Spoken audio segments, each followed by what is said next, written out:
नमस्कार दोस्तों।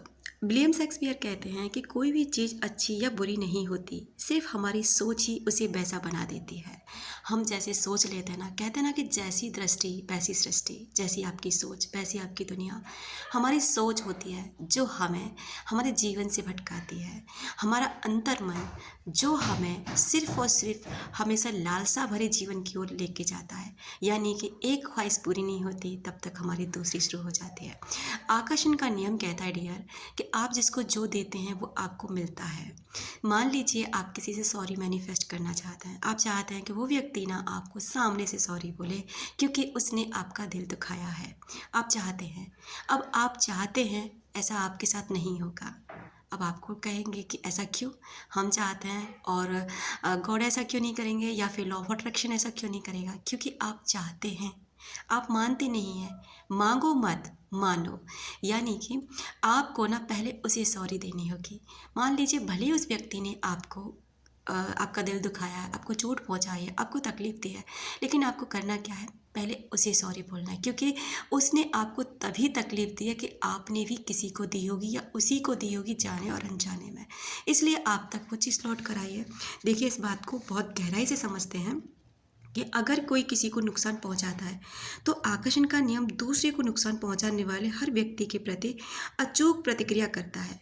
वह पुलिस, कानून या किसी दूसरे तरीके का इस्तेमाल करके उस व्यक्ति को वही देता है जो उसने दिया था। आकर्षण के नियम के साथ एक बात की गारंटी है, जो हमने दिया है ना वही हमें मिलता है। अगर आप सुनते हैं कि किसी ने किसी का नुकसान कर दिया तो पीड़ित व्यक्ति के प्रति करुणा तो रखें, लेकिन किसी की आलोचना न करें। यदि आप किसी की आलोचना करते हैं और उसे बुरा मानते हैं तो आप प्रेम नहीं दे रहे। कोई व्यक्ति बुरा है यह सोचकर आपने दरअसल खुद पर ही बुरे का लेबल लगा लिया है। जो भी आप देते हैं वही आपको मिल जाता है। जब आप किसी से किसी भी कारण से किसी दूसरे के बारे में बुरी भावनाएं देते हैं तो वे बुरी भावनाएं आपकी ओर वापस लौट आती हैं। जितनी शक्ति से आपने उन्हें महसूस किया था ना, उतनी ही शक्ति से वे आपकी ओर लौटती हैं और आपके जीवन में नकारात्मक परिस्थितियों का निर्माण कर देती हैं। प्रेम की शक्ति के सामने कोई बहाना नहीं चलता। आप समझ गए होंगे।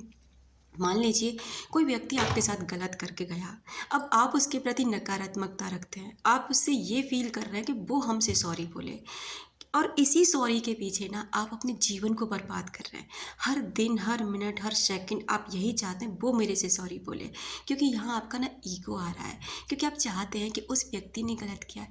उसे छोड़िए ना ब्रह्मांड के ऊपर, उसे छोड़िए ना कानून, कुदरत के कानून के ऊपर, क्योंकि डियर आप जानते हैं कुदरत का कानून किसी को माफ़ नहीं करता। किसी को नहीं, मतलब किसी को नहीं। स्वयं भगवान अवतरित होकर इस धरती पर आए थे और उन्होंने भी यही चीज़ दिखाई थी कि वो स्वयं भगवान थे, चाहते कुछ भी कर सकते थे, लेकिन वो भी कुदरत के कानून से नहीं बच पाए थे। उन्होंने भी उस हर तरीके की चीज़ों को जिया था जो हम इंसान जीते हैं। तो इन चीज़ों को हमें समझना चाहिए। अगर मान लीजिए कोई व्यक्ति आपका दिल दुखाता है, परेशान करता है, अब आपको वहाँ से कैसे निकलना है? आपको वहाँ से निकलना है कि आपको ना उसके प्रति आभार व्यक्त करना है, उस व्यक्ति को खुद माफ़ करना है, उस व्यक्ति से खुद माफ़ी मांगनी है, सामने जाकर नहीं मांगनी है, फिर तो उसका एटीट्यूड और बढ़ जाएगा।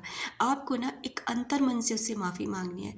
जैसे आप बैठे हुए हैं गॉड के सामने, फील कर रहे हैं कि आपने ना जिस भी वजह से मेरा दिल दुखाया है उसके लिए मैं आपसे माफ़ी मांगती हूँ, आप मुझे माफ़ कर दें। और मेरी वजह से अगर आपका दिल दुखा है तो मैं आपको माफ़ करती हूँ, आप मुझे माफ़ कर दें।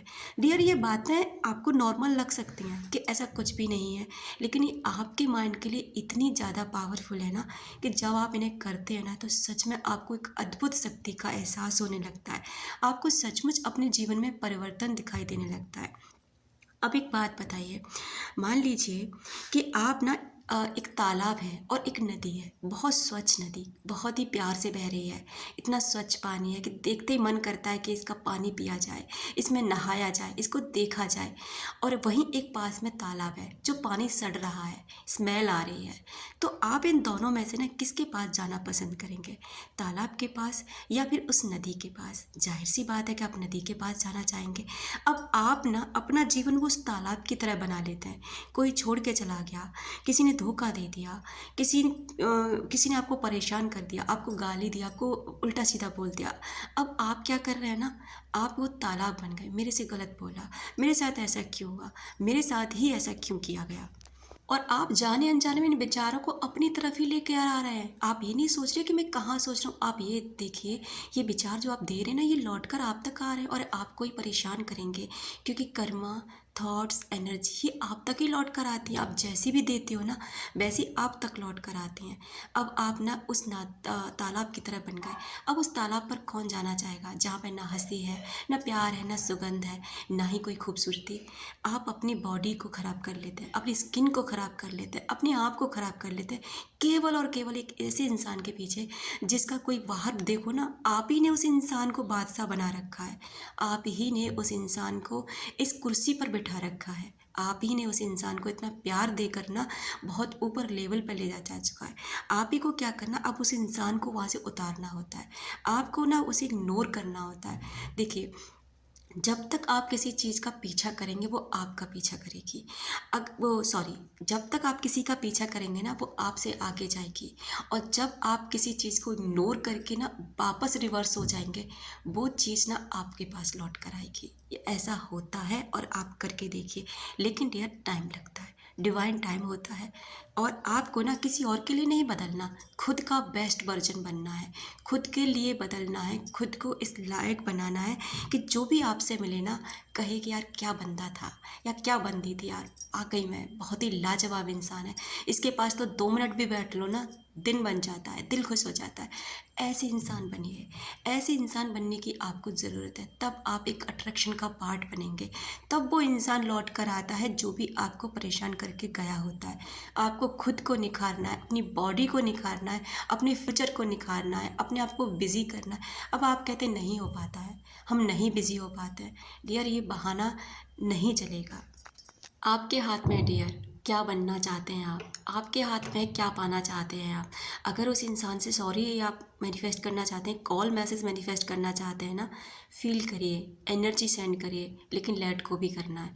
ऑब्सेस नहीं होना कब आएगा कैसे आएगा, आएगा ज़रूर। इस बात की गारंटी मैं आपसे देती हूँ, आएगा ज़रूर जब आप लेट को कर देते हैं, छोड़ देते हैं करके, पूरे प्यार के साथ, पूरे विश्वास के साथ। जैसा प्यार आप उस इंसान के लिए भेजेंगे ना, वैसा आपको लौट कर मिलेगा मिलेगा। लेकिन अगर आप रोते हैं, परेशान होते हैं, गालियाँ देते हैं, तड़पते हैं, बुरा भला बोलते हैं, सोचते हैं इसने मेरे साथ ऐसा किया, वही तो लौटेगा, वही तो आप तकलीफ़ में रहेंगे। इस बात को समझिए, मन के खेल को समझिए, ये मन का सारा खेल है और कुछ भी नहीं है। बाहर की दुनिया में ना ऐसा कुछ नहीं है। सारे विचार आपके माइंड में है, हर चीज़ आपके माइंड में है। बस आपको ना इन विचारों से लड़ना है, इन पर जीत हासिल करनी है, खुद पर जीत हासिल करनी है। आप बन के निकलेंगे अपनी बेस्ट वर्जन। फिर देखिए क्या कमाल होता है आपकी लाइफ में। और लेकिन हाँ, आभार, ग्रेटिट्यूड, कृतज्ञता, धन्यवाद जैसे शब्दों को आप अपनी लाइफ में ज़रूर ट्राई करिए। देखिए, आप जीवन में ना बहुत कुछ हासिल कर लेंगे। हर वो इंसान आपकी लाइफ में लौट कर आकर देखेगा कि आपने ऐसा क्या किया जो आज आप इतने बदल गए। यानी कितने लोगों की सक्सेस स्टोरियाँ आती हैं कि उन्होंने ना ऐसा करने के बाद ना ऐसा हासिल किया, उस इंसान को फिर से वापस अपनी ज़िंदगी में लेकर आए, लेकिन अब वो नहीं चाहिए, क्योंकि अब उसके प्रति ना वो आकर्षण रहा है, ना प्यार रहा है, ना उसके लिए कोई लगाव रहा है। तो ऐसा आपको बनना है ना, किसी के प्रति अपने जीवन को बर्बाद मत कीजिए। आप बहुत कीमती हैं, बहुत प्यारे हैं और ब्रह्मांड ने ना आपको बहुत प्यारा बनाया है। तो इस चीज़ पर ध्यान दीजिए कि आप इस दुनिया के कितने कीमती इंसान हैं। आप अपनी नज़रों से, अपने माता पिता की नज़रों से, अपने दोस्तों की नज़रों से खुद को देखो कि कितने वैल्यूबल हैं। यानी कितने लोगों की डिज़ायर है वो आपसे मिलना चाहते हैं, जबकि कितने लोग हैं जो आपसे प्यार करते हैं। उनसे प्यार करिए ना, फिर आपके जीवन में प्यार भर जाएगा, खुशियाँ भर जाएंगी। थैंक यू सो मच जो आपने मुझे इतना की टाइम दिया।